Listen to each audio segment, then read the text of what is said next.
Zimbabwe aiwa kufara kusangana nemune chimwe chirongwa nhasi kara rimwe zuva senguva dzese mhuri yeZimbabwe muri rudadiso kando saka tichiramba tichiuya kumhuri yeZimbabwe kuti tisangane nemi tichikuvigirai zvirongwa zvakasiyana siyana. Nhasi tauya kane chirongwa chedu chiya chevanhu vanobatsira. Tinoziva kuti matambudziko akawandisa zvakawanda zviri kunetsa asika kuti tobatsirika sei hunge tichibatsirana nemi. Zita rangu ndinonzi Tando Classy. Nhasi ndiri kufamba ndinaniko uti Nyapila sawanani mhuri yeZimbabwe sesiphendukile futhi njengeDrewmas media siliphathele abancedisayo futhi siyazi indubo ziningi uhlupho ehlangana lazo ziningi kakhulu so siliphathele futhi abazalincedisa elami ibizo nguNondumiso kwawomathi. Tinoziva kuti nguva dzese asi munhu wese anobatsirika panguva imwe chete. Unogona kunge uri mukana wako, unogona kunge uri mukana wemumwe, asi pese patinobudisa vanhu tinoziva kuti vakawanda vanodzoka kuDrewmas media vachitaura kuti Drewmas media ndabatsirika, Drewmas media zvafamba. Though pane vamwe vanozongoti zvanga hazvina kunyatsofamba, asi panobuditswa mumwe ramba kauchiedzawo kuti zvako zviite. Ndosaka tichitsvaga tichifamba nenyika kwese. Nhasi katiri musha wechitungwizi apo patina sekuru vanonzi Sekuru Moyo vanobatsira zvinhu zvakawanda zvakasiyana siyana. Ndofunga muchangonzwa changova pamukana votaura zvese zvavanobatsira. Ndofunga mimwe mibvunzo yakawanda tichakubvunzirai tonzwa kuti zvakasiyana siyana zvamunochema muchitudza Drewmas media kuti vanozvigona here, vanozvibatsira sei. Iwo paunenge wanzwa dambudziko rako rataurwa ipapo aiwa kawotomhanya. Uyezve kazhinji kacho pavanhu vanobatsira ngwarirai kutanga kumhanya kunobatsirwa vachangobuda, so musanonoke nekuti mukatongoona vawandirwa mega munotongozviziva kuti anenge amawanda. Mhuri yeZimbabwe sesifikile lapha echitungwiza sifike ngoSekuru Moyo. Usiphathele ukuthi yena uyenzani, uncedisa ngani kahle kahle ngoba indubo zenu abanye bayancediseka abanye abancediseki. So sebesifuna ukuthi hayi lithi njengeDrewmas media hayi umuntu elisiphathele yena uyasebenza ngoba abanye bayaphenduka sibile zobona ukuthi hayi njengeDrewmas media abantu elisiphathela bona bayanceda sibili, kodwa kuyatholakala khona ukuthi abanye bethi hayi thina sincedisekanga. Uyabuza ncediseka lapha okulalaba abakwanisa khona, kodwa nje iDrewmas media sebesiyenzile indima saliphathela umuntu oncedisayo ukuthi lincediseke. Yakwazi siyalinakekela njengesizwe, so hayi likhululeke. Niko kuthiwa imhuli yeZimbabwe liyandisa ukuhleka kakhulu. Ngicela ukuthi ungakhuluma izinto eziningi. Imhuli yeZimbabwe lekethiphe mkhana Sekuru muchaure navo munzwe zvavanogona nezvavasingagoni. Senkwadzo semusakanganwe kakusubscribe kuDrewmas media. Drewmas media taking you to another level. Ini ndinoitwa Sekuru Moyo. Ndiri munhu akatanga ari kuchinamato kunyenyedzi nomwe. Ndichinamata ndakanamatawo kwemakore. Ndikati kubva 19 ndakusvika mu22 years. Ndakati asvitsa mu22 years 2017 ndopa ndakazobatwawo nemudzimu, asi vazhinji vakanga vagara vachiti uripo. Asi pandakatanga kufamba matare emudzimu ndakamboendawo kuSouth Africa ndokwandakanusvika ndikamboti shandewo semunhu aitsvaga raramo. Ndomubva ndaita semunhu padaida kudhurwa mari yangu pandakatemwawo nebhemba pahuro panapa. Ndokumva pari kuoneka sika yangu. Ndobva ndaita sei? Ndobva ndakolapsa. Ndopakauya tateguru akauya achiti inini ndini Moyo Murozvi. Ndokumva andivimbisa achiti ndakazvarwa 1960. Ndokumva andidzidzisa kuti ndidzoke kumusha zvikanzi chienda unodzidzisa vana kuti vatange vaziva kuti kunopirwa kuchivanhu vozoenda kunonamata. Ndomaviri andakaita kuchivanhu. Ndokumva ndadzidziswa kuti ndifambewo mumasango. Ndobva ndapuwa hope ndichirota. Ndobva ndadzidziswa tsvimbo yandakadzidziswawo ndichi ndinoitorawo mumapako. Tsvimbo iyi ndiyo tsvimbo iyi yandinayo panapa. Ndakaita yekurota kumakopi ndichibva ndanoya nayo kubva pai mumapako poshi. Ndokumva ndagara ndokumva ndarota ndichinzi nditsvage imwe ndite kutenga. Ndobva ndatenga yangu iyi neimwe yanga iri yedziva dziri mbiri. Ndokumva ndarota zvakare ndichinzi ndiende kumazowe kushavarunzi. Ndokwandakanodzidziswawo ndarota chipowo tsvimbo ishi. Zvichireva kuti kurota uku kwakabva nekumashure hakuna kubvira pandiri nhasi, nekuti ndakambe ndambosiya ndarota ino itsvimbo ndakatoirongedza ndisingazive kuti yaienda kupi, asi ndakazoziva kuti itsvimbo ine zvayairevawo mandiri. Mushure menge ndaona kuti aiwa inonzi ine mhuka dzayakatakura dzinova hombe. Ndokutaura kwandingagone kutanga kukupai. Nepandakazorota dzimwe hope dzindidzidzisa kuti mhepo inosvika pauri chero kudai ndaidudzirwa nevamwe ndeyemadzishe nemadzimambo. Ndiyo mhepo hombe yainzi inosvika pandiri, asi yakandorotesa iri nhekwe. Yairoteswa iri nhekwe, asi nhekwe iyi ine mvere, ine musoro wehungwe. Zvichireva kuti ndo nhekwe yairamo iri nhema. Ndati nditei kutaura naye. Saka ndadzidziswa saizvozvo ndopandakatanga kupuwa hope pamwe chete semunhu airapawo kubva kumasowe. Ndine vandakamubatsirawo, vamwe vairasa pfungwa ndikanunurawo vakaita zvakanaka. Nanhasi varipo vane shungu vatatizo varatidzawo. Koita vanorwarawo nezvipotswa ndinorapa. Matumbu, musoro, dzimba ndinomisa zvakare. Koita zvakare mudzimu nemashavi ndodare hombe riri pandiri. Nekuti kana uchinetswa nemidzimu, uchinetswa nemashavi, zvese zvinhu ndinokwanisa kuzvifamba. Ndo matare mahombe mazhinji andinofamba mukurarama kwevanhu. Okay, tisati taenda kure Sekuru. Ndinotenda. Mataura kuti makatanga muchinamata kunyenyedzi nomwe. Izvi zvechivanhu zvimaizviona sei pamanga muri kuchechi? Ndoziva kuti kazhinji kacho munhu anenge ari kuchechi kuti anzwisise zvechivanhu zvinotinetsei. Ndaimbozvitorerawo pasi pasi. Ndakanga ndine mhikisano ndichitoti zvakadaro hakuna, ini ndakanga ndisingazvidi. Asi ndisingazvidi pandakazotemwa ndikafa zvichinzi kana uchida kuti urarame tera nzira yatateguru. Ndichimuka ndichizouya kuno kumushando zvakazoswa ndipa kunotanga kunopinda mumatare echivanhu. Netsvimbo dzangu ndirotesa ndo pandakanokasika kunodzoka kwavari. Nekuti ndakutyawo semunhu ambofa unenge wakutya kuti kutoparara ndichenzi kufa, unenge wakufunga kuti vapwere twawasiya ndozvakaita ndide kudzoka papi ipapo. Alright, tisatenda kure mataura machibatei kutsvimbo dzenyidzi handiti. Tsvimbo idzi pamairoteswa kuti muende kunodzitora, maibatwa nemweya wekunodzitora here kana kuti munenge matosvikirwa, munenge magarwa chii chinenge chaitika? Chaitika nchekuti ndaitanga ndarota kumakope nenzvimbo yachona yadzinenge dziri. Ndochienda ipapo. Ndikaenda ipapo ndaingozwa kupfekwa kuti ndipinde munzvimbo mupi imomo chero muchityisa zverudzi. Ndinonozozviziva kuti munotyisa ndatodzoka.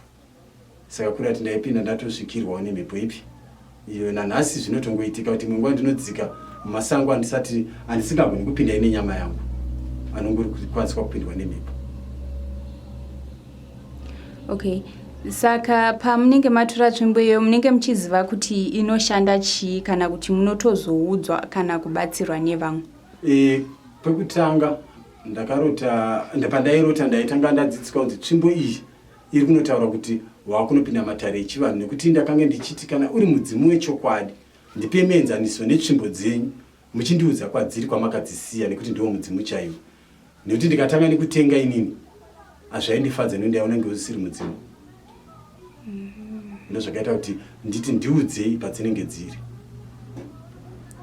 Kana chiri chuma chaindoda kutanga ndaudzwa mandiratidza medza chero kapisi kadiki diki ndikwanisa kuzonotenga changu chuma. Panyaya yetsvimbo apa panenge pane basa, ndofunga mibvunzo yangu yakati wandei ipapo.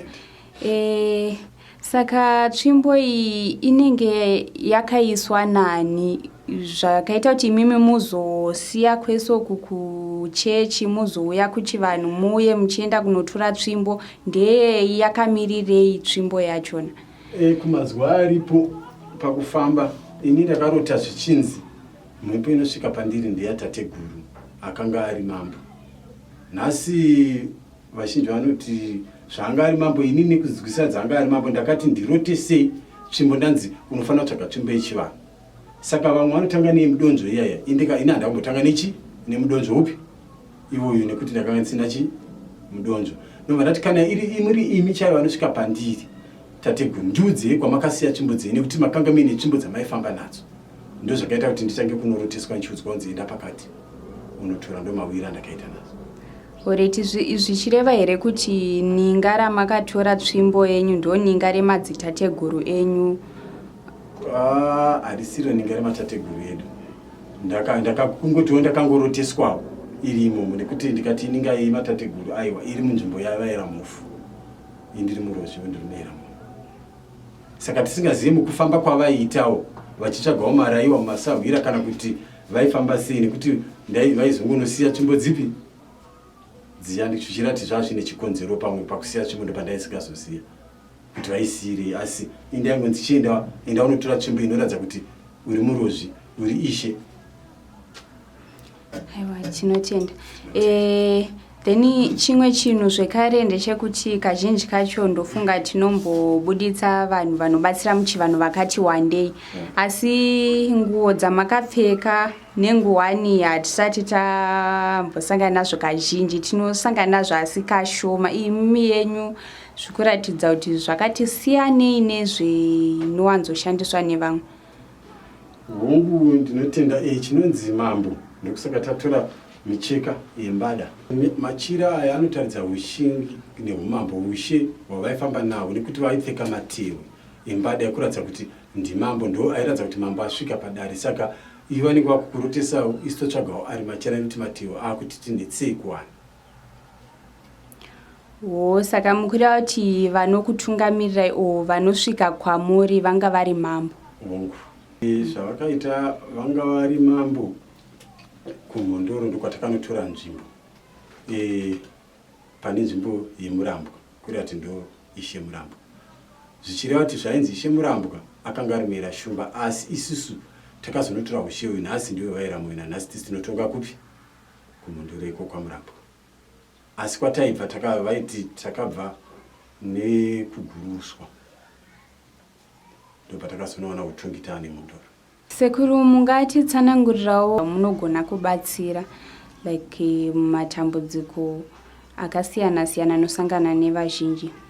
Hongu indinogona matarewo kunyanya kumudzimu nemashavi ndodare rekutanga ndoda kutanga kutaura nezvaro kuti vai vanosvikirwa nemidzimu inenge isina kugadzirwa ndinogadzira kusvika pekupedzisira. Mashavi asina kugadzirwa zvinogadzira zvakare kubva pekutanga kusvika pekupedzisira. Todzoka zvakare vanonge varohwa nezvipotswa ndinorapa zvakare. Koita varohwa nezvivanda tinozvirapa zvakare. Tongoti urwere huzhinji unoda kurapwawo pamarwadzo emisana neini tinorapa, asi indinorapa ndiri kudivi remhondoro. Kana muchireva kuti munorapa kudivi remhondoro pane musiyano here? Hongu musiyano uripo wekuti pakufamba nemhondoro ino tinonyanya kushanda nembeswa, fembo, zvisina makwenzi akawanda pandiri, asi ndinotumwa kuti ndikaitira munhu ambva apora papi. Saka tinoshandawo nezvimwewo zvinhu zvagara zvinanaduro zvagara zvichipinda nembeswa nezvimwewo ndozvatinoshanda nazvo kunze kwemidzi.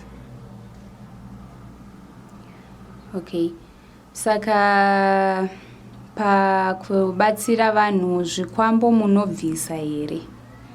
pazvikwambo ini ndinoita zvekupinga musha, nekuti kana ndava ndinopinga handidzura handibata, asi ndinopinga zvobva zvafirawo papi ipapo munhu oyambuka. Ndo mafambiro atinoita. Mungajekesa ipapo pakupinga munenge muchiita sei pamusha?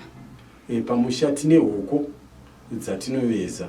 Hoko idzi pane hoko dzinofumura kuti muroyi atadze kusvika ipapo, koita hoko dzinodzinga zvikwambo, koita zvakare hoko dzinosimbisawo misha. Ndokufamba kwatinoita nadzo. Saka zvichireva kuti chikwambo hamubate? Aiwa, handibate nemaoko, ndinoita miko choenda. Oreti, panyaya yezvikwambo ipapo munokwanisa kubatsira zvikwambo muri kunoku muchibatsira munhu ari kure here, musina kusvika panzvimbo pacho? Kazhinji inini ndinoshandisawo kuti pandinotsvaga chikwambo ndoda kuongorora kuti chiripo here ndine nzvimbo yemudzimu nemashavikari.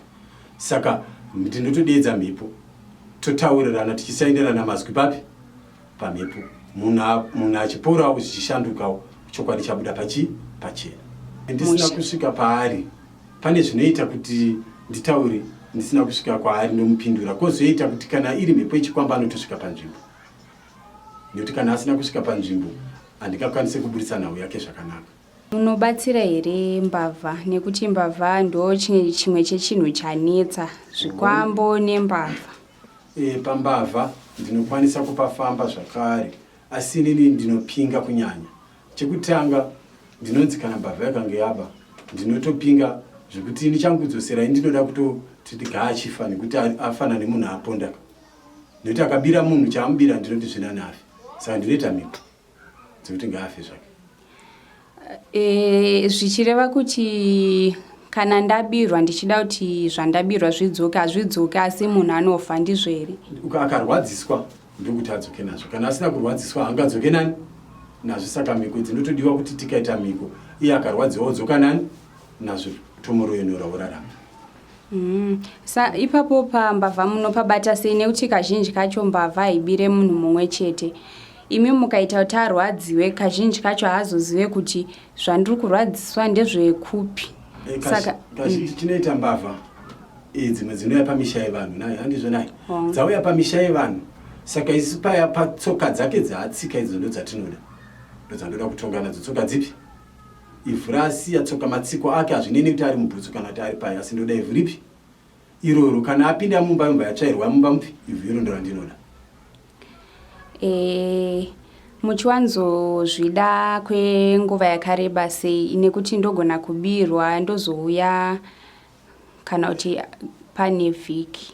Aiwa, iyi simbi inoda kurwa ichapisa naye, nekuti kana munhu abirwa uchinzwa mwoyo uchiri kurwadza tokasika kuita sei, nekuti iye munhu wokuti mbavha inotoendawo kumatare ichida kunozvisimbisawo, ichinoda kunozvinzvengesawo. Saka isi tichida kuti kana tatoibata mazuva pasina kwamazuva atafamba tokwanisa kuranga mbavha ipi iyo, kana ichinozvipira ega mumapurisa zvakakwana zvakaita sei zvakadaro, ndokudzoka kwezvinhu zvakare. Zvichireva here kuti vane zvinhu zvakabirwa tomboti pane mwedzi kana kuti gore hazvichatobatsirike? Aiwa, zvinobatsirika, hazvirambe kubatsirika. Apa tinoda kungotaurawo kuti mbavha wose munhu anofambawo mumatare, nekuti kune vamwe vanobatsira mbavha dzipi idzodzo, vamwe vachitodziita kuti mashavi avo, saka dzinotosvikawo dzotopembedzwa kubira vamwe zviriko. Saka isi tichida kunotaiwa izvi hatizvidi, nekuti isi hatidi kubirwawo, nekuti hapana anozvidawo zvipi. Saka chinoitika chekuti tinoti kana munhu abirwa anouya tunoita, hatitadzi. Zvichitora muchiwanzoshanda kwenguva yakareba sei kuti munhu aone kuti zvaita maresults? Kazhinji tinoda kutonga sekumera kwekumera, kuti zviyo zvinomera kwapera mazuva 3, mhinduro techidawo kwemazuva mangani 3. Okay, tisati tabva ipapo munototi kana munhu abirwa motoona kuti aiwa iyi mbavha iyi inotofambawo inotopindawo mumatare kuti batsirwe, uyezve imimi mbavha ikauya ichida kusimbiswa kuti ibe, munobatsira here? Ini pambavha nemhepo iri pandiri hatiyanani ipapo, yakangofanira vanhu vezvikwambo. Yangu mhiko pamunhu wechikwambo kutopfudza, mhiko yangu pamuroyi kupfudza, mbavha futi kupfudza, nekuti ina handidi kubirwawo. Saka ndikavasimbisira mashavi kureva kuti vazhinji tinozochema, nekuti vazhinji tajaira kurarama zvedu zveziya. Zvandipa kudzoka zvekare panyaya yezvikwambo manyanyoti munopfudza.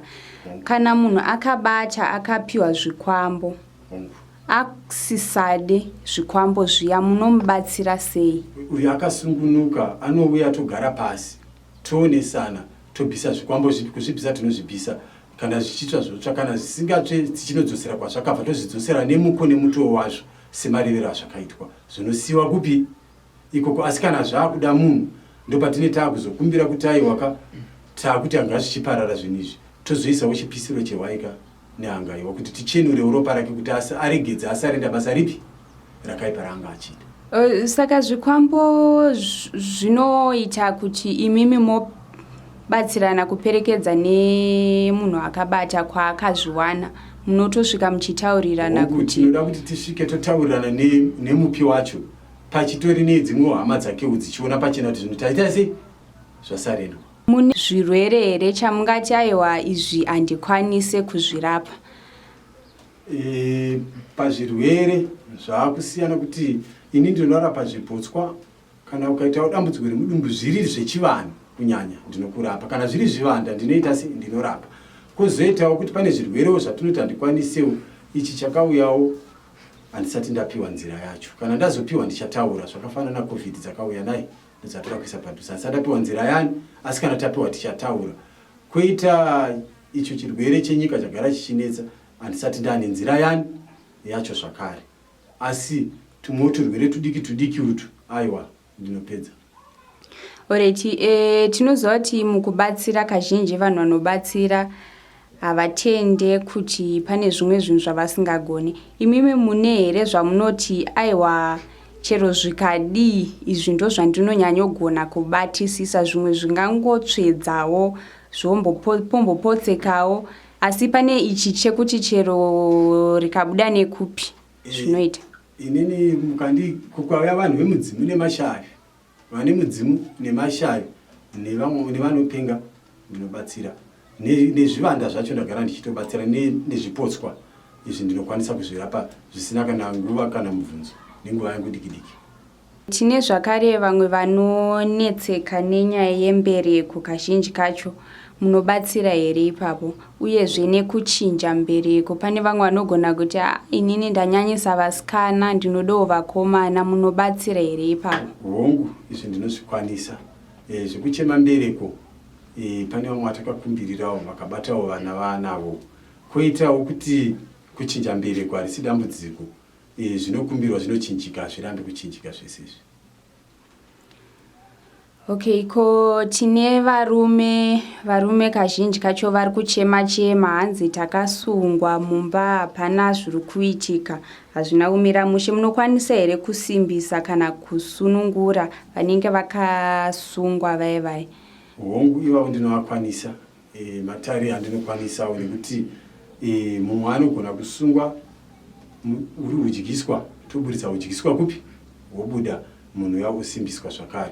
Uzotsvakirwawo varipo vamwe masawira anozopawo makwenzi ekuti musana uita sei usimba, asi ndinenge ndarudzisa pajeka. Tiri ipapo zvekare ndo panongosanganisira runyoka. Handiti imimi munobatsira here anoti ndoda kugadzirirwa, kana kuti mudzimai wangu ndoda kugadzirira murume wangu, uyezve vanenge vakagadzirwa munokwanisa kuzobvisa here? Parunyoka handisati ndamboti shandei napo, ndingagone kunyepa naye, asi ndinobatsira hangu aripo anokuti asvikawo ndikaonawo zvakareruka ndinoita se inoti parunyoka pane mhando nemhando, asi vaiti vazvo vazhinji vacho vanenge vamakorekore. Asi mukada kunovubata runyoka, pane runyoka serwedombo, ndakaita rwokungoona wangu munhu aina dumbu rakafuta, runofanira kuroinorwa nenyakuzviita, nekuti kazhinji isi tinonzwa zvichinzi kana ari mukadzi wemunhu waatora kwane zvinotodiwa pamukadzi iyeye, pozonoiswawo makwenzi nemunhu akagadzira zvipi. Saka ipapo panotiremei, asi kupinga kuti mukadzi asatorwe ndinogona. Okay, tiri ipapo zvekare kune varume vanouya vachichema kuti aiwa inini nhengo yangu idiki, munokudza here nhengo? Uyezve nevanoti inini ndokasika kuneta munobatsira here ipapo? Izvi zvidiki zvinozvikwanisa hatikundikani kuti vane nhengo diki tine makumbiro atinoita togadzirisa. Koita vanokasika kudeura mbeu, pane magadziro futi atinoita kuti vane mishonga yavanozotsvagirwawo kuti zvimirewo kuti mbeu isakasike kubuda, zvakare vasangovhunduke kunzwa kuti aiwa ndadzirwa umva avhunduka.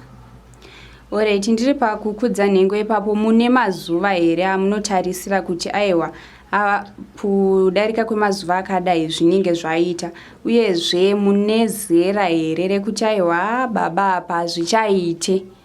Hongu, kukudza nhengo kunodawo vachiri vanawo vadiki. Kana tichinge takurawo zvemakore kuti taakumafuti taakuenda pakutinetsei.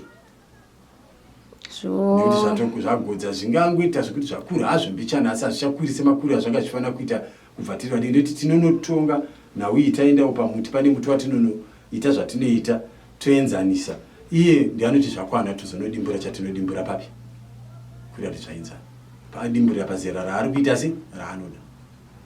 Vaivai vanenge vakarambwa kana kuti murume waramba waenda kune mumwe mukadzi kana kuti mukadzi waramba atorwa nemumwe murume, ipapo munobatsira here? Uyezve munobatsira sei? Chii chamunoda kuti vanhu vavo vabatsirike?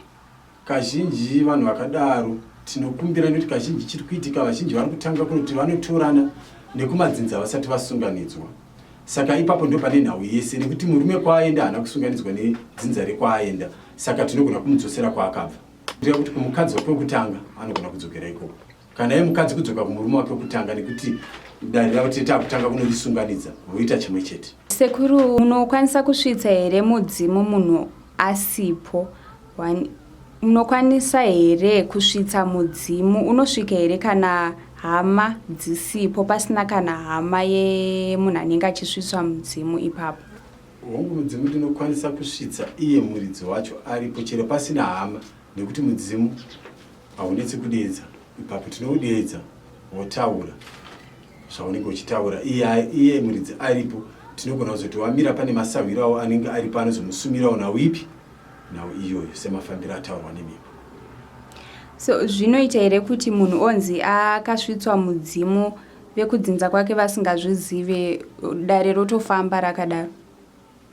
Kuvazhinji zvaakuitika mazuva ano, vamwe vanouya akazvimirira ega nechikonzero chekuti vamwe madzinza vanorwadziwa vachichivawo mudzimu upi iwe, saka vanopedzisira vaakuramba kugadzirisa vamwe. Zviriko zvinhu zviri kuitika. Asi zvinotora nguva yakareba sei kuti munhu anzi asvitswa mudzimu? Mudzimu hatikati zvinotora nguva, nekuti zuva rasvika iroro uripo une maratidziro aunoita nemakumbiro ekuti tikaukumbira unosvika. Chikungokumbira chako mudzimu unosvika ukadzova ukataura, kana mhepo yemudzimu iripo. Kunze kwekuti vamwe vanogona ndine mudzimu asi uri ushavi zvasiyana, asi ane mudzimu unotosvika nguva ipi iyo zuva rimwe chete iroro totozongoita basa rekugadzira tichienda kumberi kuenzanisa. Mukatsipikwa tinekumbira nenzira imwe yekusunungura, nekuti taakutsvaga kuti kana tichitanga tine matangiro atinoiita, nekuti vamwe vanogona kuti pane zvikamu zvavaijambira ndopo vanonovharirana papi, ipapo tochiutanga kubva kupekutanga wosungunuka uchitaura wakuenda mberi. Nekuti chinoita mudzimu ukasvika ukakumbirwa, pane hope dzaunotopa kumuridzi zvokuti mangwana anotodzoka achimhanya ega kuti andazonzi zvakati, tochiramba taakupanana gwara kurati taakufamba tese. Alright, tiri ipapo kudivi remanjuzu munobatsira here? Hongu, ndo kwakatonyanya, nekuti mumvura ndo mandinotofarira, asi ndinotanga ndakumbira kuna tateguru ndochizokwanisa kuenda kupi mumvura, asi mumvura ndo mangu mandinotonyanya kukwanisa. Alright, saka zvinoita here kuti dare remumvura rotungamirirwa nemunhu murume? Kazhinji kacho tinoona vanoita zvekumvura vanenge ari madzimai. Dare rekumvura munhurume anotungamira kana aine mashavi api emumvura. Saka chinoitika nchekuti kazhinji kumadzinza zvatataiva zviya kuti kune hondo dzinenge dziriko dzekuti vamwe havadi kuti mudzimu ufambe pamwana iyeye, saka akanohwanda kumberi kwokureva kuti vemadziva ndo vakutotungamira futi. Saka ndo zvinozotipa kuti tipinde pai pakunoti madziva tagara chipinda, asi vakadzi vanofamba havo madziva asi havasi vese, nekuti pane madziva mamwe anoda ushingi, nekuti kuvakadzi dziri kunjuzu dzinofamba asi vazhinji vanonosarirawo papi padhuze. Saka tinotozovagadzirirawo madziva api, madziva iwayo. Ore tichiri ipapo pamudzimu sekuru, munoona here kuti uyu mudzimu uyu hausi mudzimu ndewekutenga, uyu hausi mudzimu chaiwo chaiwo, kana kuti uyu mudzimu hauna kunyatsosvitswa, munozviona sei? Hongu, tinodeedza mudzimu. Masvikira ata mudzimu pane zvimwe zvinosvika zvine mhere usina nekudzikama, toona kuti mudzimu unenderekawo. Kozoita kuti mudzimu wekunyepa chiri chikwambo, tine pamwe patinozosvika pakuti tadeedza mudzimu tochikukumbira kuti aiwa zvawasvika iwe mudzimu takuona, dare rako nderei mukutaura kwaachataura kuchaburitsa kuti hausi mudzimu uyu mudzimu, taakuchinoburitsirana pachena. Iwewo zvawauya nhasi, iwewe ndiwani zvakare, vamwe iwewo vawakambogonawo kuti zvawauya basa rako nderei, unorapa here, tomboipawo menzazi kuti tirapirewo ari padhuze anenge aine dambudziko rake. Ndo panonofira bhora ipapo kuti akwanise kumurapa papi, ipapo zvakurati haana mudzimu. Ane mudzimu hazvimutorere nguva, kana ari wefimba anogona kutora fimba wokuisa, mumwe anogona kuti simudza ivhu ipapo udzosere pasi umva apora mumwe. Reti sekuru, tiri ipapo panyaya yemudzimu, mhuri yeZimbabwe ingada kuziva kuti machira aya mazhinji acho anoshanda chii, nekuti vanhu vakawanda unongoona uya nejira rakadai makalazi akasiyana siyana, asi kuti anomboshanda zvakaita sei vanhu vanenge vasingazivi, uyezve anotengwa makalazi ese here kana kuti pane matengero amunoita machira enyu? Kazhinji indinoti pane wese wekubatsira ndoda kuti atange auya asina chainacho, totanga kukumbirirana nekuti chekutanga kupfupira. Saka tikatanga nekupfupira achapiwa makope anoratidza kuti dare rake zvayanana, uchitsvagiswa mucheka kana ingava tsvimbo zvochitangira ipapo, nekuti indiro madzoziva kuti makope ndo anopindura kazhinji. Iwe murizi wodzidziswa machira ani ako, haungotengi machira sekuti mamwe machira otinawo ndeye mashavi, mamwewo machira emidzimu ane misiyano. Machira api iwayo? Okay, mhuri yeZimbabwe ingada kuziva kuti musiyano wacho wakaita sei. Mungatitsanangurirawo kuti iri reblue rinoshanda zvakati, regreen rinoshanda zvakati nekuwanda kwawo. Zvatakutora tinobvira pachika pajira reretso, ndotoda kutanga naro. Jira reretso rinogona kufugwa nemunhu ane shavi, rinogona kufugwa nemunhu ane mudzimu zvakare. Koita jira rinotera reguru rehanga remachembere, riripo pakunotonhodza nekurwira, asi rinogona kufugwa nevese ivavo vane ushavi neane mudzimu. Kuchizonosimuka kwakunoti pane mazwi akuda kunoburitsira papinda cheno ramakwara, kuti taakuda kuti makwara achichenurwa achioneka kuti idzimu zvechokwadi here, ndo pane mucheka mutema nemuchena iya inozobatanidzwa. Nekuti mwana gona ngaine mutema chete, mumwe ozoita mutema ogoita muchena yozobatanidzwa, asi inhau imwe chete iri kutaurwa papi. Mwana gona kuita wedenga nemuchena, asi inhau iri kutaurwa zvakuenda nekuti vanobva kupi, nekuti madupo edu kune vatinoti mabva kure. Vane micheka yavo isiri yeretso yatina yedu mitsvuku, kune inoita kunge neruvara rwebhuruu asi iri yeretso, zvichireva kuti vanhu avo vanoutaridza mabva kure. Zvakura pane mitupo yatinorobata ichidzi mabva kure, ndo musiyano iri ipapo, yekuti nhasi tikanotanga pamuchakata, isi takubva pamuchakata tinewo miti inoenda waira moyo, kune miti inoenda waira mofu, kozoita miti inoenda ananzowa anadzivawo pamutsonzowa, pane mazuva anonotongwa kuti vakava nekachaso, ndo musiyano inotiseyanisa kuti micheka ipi iyo. Zvichirati vaiuya ava vaiva nenjanji ndo vaiyambuka nzisi zhinji, ndo saka vachiita sekuti ndo vanenge vakatakurwa nemhepo dzakawanda dzemumadziva, asi hazvisiri izvo.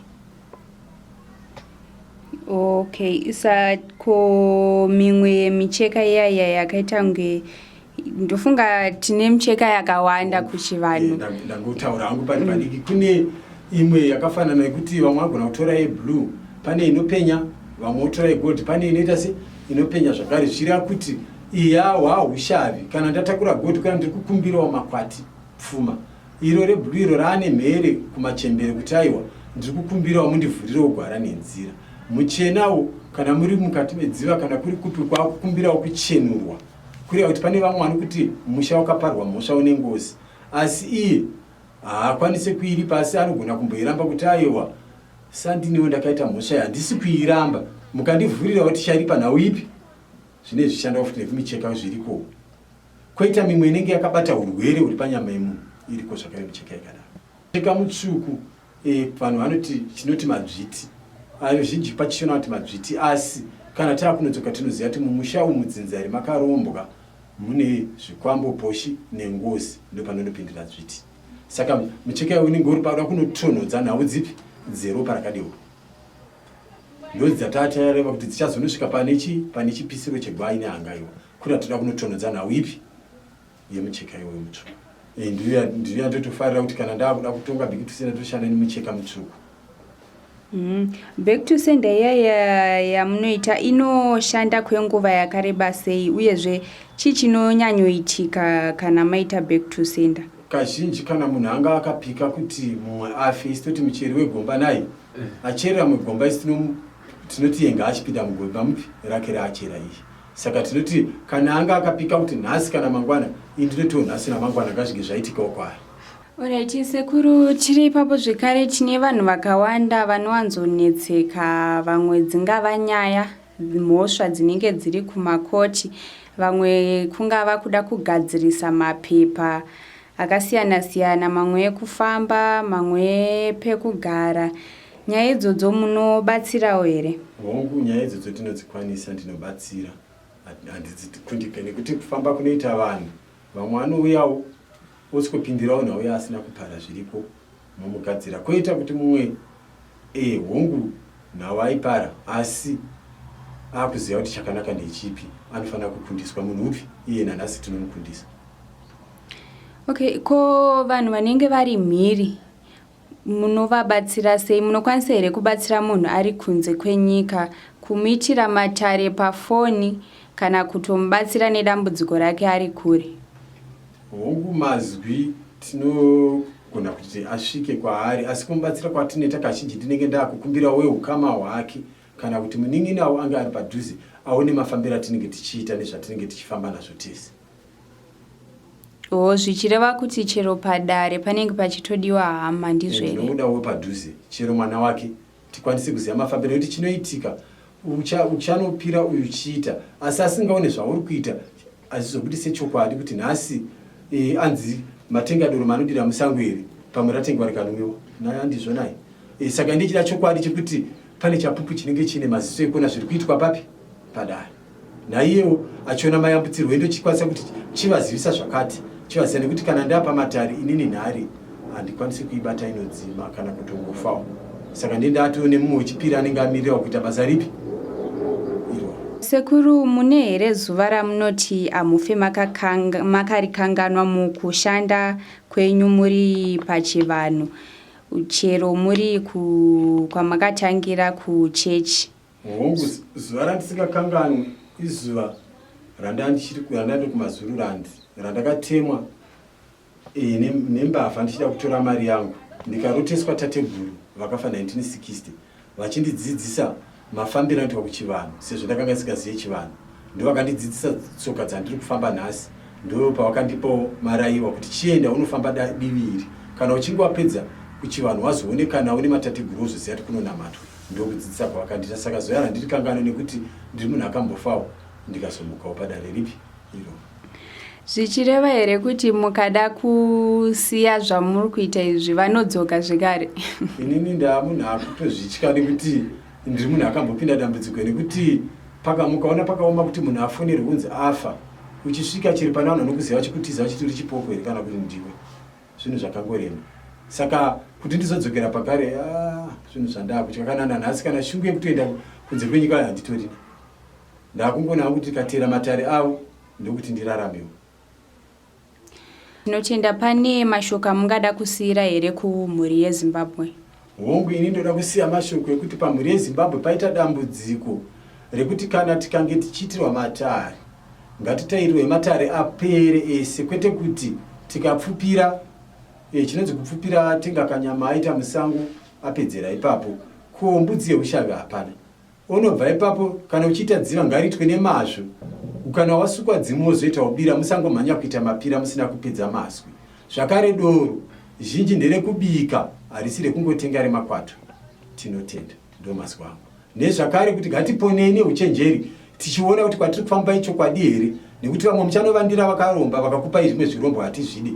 Ifambai zvamunoona nemaziso zvinokugutsai. Tinotenda. Ndo mashoko angu andoda kusiyira kumhuri yeZimbabwe. Mhuri yeZimbabwe ndofunga kamafadzwa kane chirongwa chatinacho, manzwa kasekuru zvavataura kuti vanogona kubatsira nezvavasingagone. Ndofunga vanyanyobata panyaya yekusvitsa mudzimu, kuti ndo nyaya yavanonyatsogona yekusvitsa mudzimu, uyezve nekubvisa zvikwambo nemashandiro avanoita pakubvisa zvikwambo. Ndofunga zvekare manzwa kwavakatangira, hanzi vakatotangawo vari munhu angachienda kuchechi. Vachibva kuchechi ikoko ndopa vakasvika pakuroteswa hope, zvimwe vachisangana nazvo vaigara vachiudzwa kuchechi kuti iwe unofanira kudai, asi vachizvitiza. Ndinoziva kuti vakawanda izvezvi hatitende kuti chivanhu chiripo, tinenge tichingonzvenga, asi kana zvinhu zviri pauri vanotongotsvaga nzira yekuti vakusvitse kwaunofanira kunge uri. Vataura nyaya yavo kuti vakatosvika pakutemwa, vatombotiza vakaenda mhiri vachimboedza kuti vambobatanidza vari ikoko, asi nenyaya yekuti zviri pavari ndo zvaida kuti ivo vashande. Vakasvika pakutemwa, vakasvika panguva yekuti vanga vatofa, asi mukumuka kwavo vanoti hanzi vakaratidzwa tateguru vachivaudza zvekuita. Uyezve mukushanda kwavo vataura kuti hanzi ndakatoramba neniwo ndichitoti aiwa nenharo dzavangagara vainadzo kudhara kuti aiwa imi madzitateguru kana murimi itai muchindiratidza, so itai muchindiudza zvekuita. Ndo pavakapiwa makope nekutungamirirwa kakunotsvaga tsvimbo dzavano kangoroteswa kuti enda pakati uchaona, achiudzwa mumakope kuti uchaona tsvimbo yakati, ende zvikatoitika sekudaro. Pavakaenda kunopinda muninga vakatonowana tsvimbo yavo vakabuda nayo akasike kutanga, vakazoenda zvekare. Ndofunga maona tsvimbo dzavo dzakasiyana siyana. Vataura kuti imwe vakaiwanawo kunonzi chikumazoe ndizvo, vakangoroteswa zvekare kuti enda pakati pane tsvimbo yakati vakaenda ndomawanira vakaita tsvimbo dzavo. Uyezve vataurawo imwe futi yavataura imwe idiki. Ndofunga zvakawanda ndezvekuroteswa, zvichidudzira kuti zvinhu zvakawanda zvinoitika muchivanhu haungoitenje kungoti ndikufamba nhasi ndamuka ndatone tsvimbo dzangu 6, ndatone mabakatwa, ndatone machira angu. Aiwa zvinhu zvinengochitungamirirwa uchiroteswa kuti aiwa ita chakati. Hayi mhuri yeZimbabwe sesifikile siyezwa ukuthi ukhulumoyo uthini. Lapho uthando sesiyowangiqondisa ukuthi seyintshayela ilanguage engayisiyo yami ukuthi ngiyagcina sesithi usekuru Moyo ngafanele ngithi ukhulu. Sesizwile ukuthi uyaphutshiswa ezikhathini eziningi, futhi uze wasitshela ukuthi khona yena emanzini yikho lapha agxila khona kakhulu, ukuthi hayi uthande ezemanzini yikho lapha yena agxila khona. Ukhulu uphinde wasitshela ngendlela aziningi alapha ngazo abantu, lezinto azikwanisayo langazikwanisiyo, ukuthi hayi ungafika umtshela ukuthi mina ngihlutshwa yilokhu, mayikwanisa uyakutshela hayi lokhu nginelisa mntakami, kodwa mayingakwanisa uzakutshela hayi lokhu ayisikho kwami. Usitshelile futhi la ngenduku zakhe ukuthi uyaphutshiswa ayezithatha lapho kuthiwa azithathe khona. Uke wasitshela ngemazoyo, wasitshengisa leyinye leyephethe ezinkulu ondlovu labo silwane. Sichandinokukurudzira imhuri yeZimbabwe ndechekuti sekuru pavanobuda manyirai kutanga kubatsirwa, nekuti vakatongowandirwa munongoziva vanhu semiwo zvekuti pressure iyaya inogona kukurira munhu. Uyezve panguva yaanotanga achitanga nevanhu vashoma ndo panonyatsoitwa zvinhu nemazvo zvichiitwa zvichienda nenguva. Asi kana makuti munhu wese akumhanya iwa panoitika confusion isingaite. Asi sekuru vavimbisa kuti zvirwere zvese zvakawanda, kungava mbereko, kungava kurwara nepfungwa, vanyanyotaura kuti vanhu ivavo ndo vavanonyatsoda. Munhu anoti aiwa uyarwara nepfungwa atotambura zvekuti hamuchagoni, ndo vanhu zvimwe zvezvinhu zvavanobatsira. Kumbavha vataura kuti mbavha vanogona kugadzira mbavha, asi chinoitika zvekare futi pambavha izvozvo zvekuti munhu unotanga waita vhiki rese usati wauya pa wabiro, wozochiuya papa mbavha inenge yatotenderera kaya yatoita madhiri yatoenda muzviraunzi. Kana kuti mbavha ikatoonoka kuti apa ndogona kubatwa, inotofambawo kuenda kunotsvaga kuponeswa kuti isabatweka. Saka sekuru vangu vachikurudzira vanhu kuti uchinge wabirwa wobva watongomhanya. Kazhinji kacho uchiwanawo dambudziko wobva tongomhanya kurigadzirisa zvichakanaka. Zvakangofanana mhuri yeZimbabwe, zvimwe zvinhu zvatiri kutaura kuti chivanhu ichi chinowanzoda kugadziriswa. Vanhu muchiri kuzvinzwa zvinhu zvisati zvashata, kutoti munhu apa critical paipai ndopamakumhanya kuda kutanga kuziva kuti hakuna sekuru, mozoti sekuru vatadza, nenyaya yekuti isusu tinongotanga takaomesa musoro. Aiwa mhuri yeZimbabwe, izvi zvinoda kuti tibatsirane, zvimwe kuedzawo nekuona kuti zvinoitawo here. Mhuri yeZimbabwe nangukhulu siliphathelene, amasinya sasana ulitshela ukuthi sekhona lihle ligijime ngoba lapha azayandelwa khona lingasakhona khona ukuthola ispace sokuthi hayi selitshaya isixokovisi selixokozela ukuthi vele lami mfowethu yakho nangale silitshele masinya njenge-Drewmas Media. Kaveve munongozava nengwa chida sekuru, munongotibata Drewmas Media panhamba idzodzo, mukangofona ipapo tinokubatsirai. Acho tinokutendai nekutandara nesu veDrewmas Media, asi senguva dzose don't forget to subscribe to Drewmas Media. Drewmas Media, taking you to another level. Kubva kwandiri Tando Class Lonondumiso owakomate kamusakanga ndendisoko. Goodbye my friends, goodbye my friends, wakamboonana tichazoonana nerimwe zuva hama dzangu. Goodbye my friends, goodbye my friends, wakamboonana tichazoonana nerimwe zuva hama dzangu. Ini ndokwenda kubasa kwangu, iwe makiwe mkaranga.